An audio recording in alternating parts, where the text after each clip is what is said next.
बिस्मिल्लाहिर्रहमानिर्रहीम। शुरू करती हूँ अल्लाह के नाम से जो बड़ा मेहरबान और नहायत रहम करने वाला है। अस्सलामुअलैकुम दोस्तों। हज़रत जुनैद बगदादी रहमतुल्लाह अलैह फरमाते हैं कि एक रात मैंने सर सख्ती रहमतुल्लाह अलैह के यहाँ क़ियाम किया।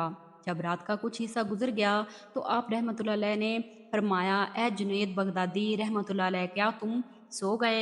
मैंने अर्ज़ की, हजूर मैं जाग रहा हूँ। फरमाया, अभी अभी मैंने ख्वाब में देखा कि मेरे परवरदिगार अज़्ज़ व जल अपनी बारगाह में बुलाकर इरशाद फरमाया, ए सरी सख्ती रहमतुल्लाह अलैह, क्या तू जानता है कि मैंने मखलूक को क्यों पैदा फरमाया?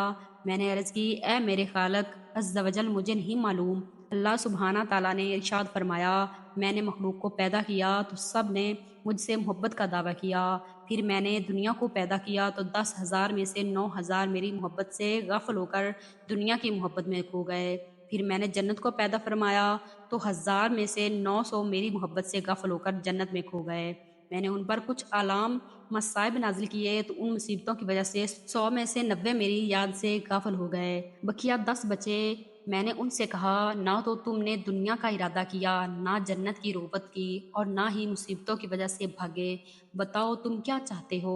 उन्होंने कहा, ए हमारे अलीमो खबीर परवरदिगार, तू हमारी चाहत को खूब जानने वाला है। अल्लाह सुब्हाना ताला ने इरशाद फरमाया, मैं तुम पर ऐसी ऐसी आजमाइशें और मुसीबतें डालूंगा कि जिन्हें बुलंदो बाला पहाड़ भी बर्दाश्त नहीं कर सकते। क्या इस सूरत में भी तुम सब्र शुक्र के साथ इस्तकामत पर कायम रहोगे?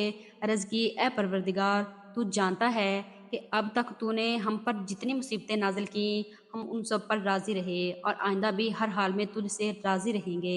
अल्लाह तबारक व तआला ने इरशाद फरमाया, तुम ही मेरे मुखलिस बंदे हो। अल्लाह ताला अपने फजलो करम से इस्तकामत अता फरमाए। आमीन सुम्मा आमीन। हम उम्मीद करते हैं आज की वीडियो आपको अच्छी लगी हो। तो इस तरह की वीडियो देखने के लिए हमारे इस चैनल को ज़रूर सब्सक्राइब कीजिएगा। मिलते हैं अगली वीडियो में, तब तक के लिए अल्लाह हाफिज़।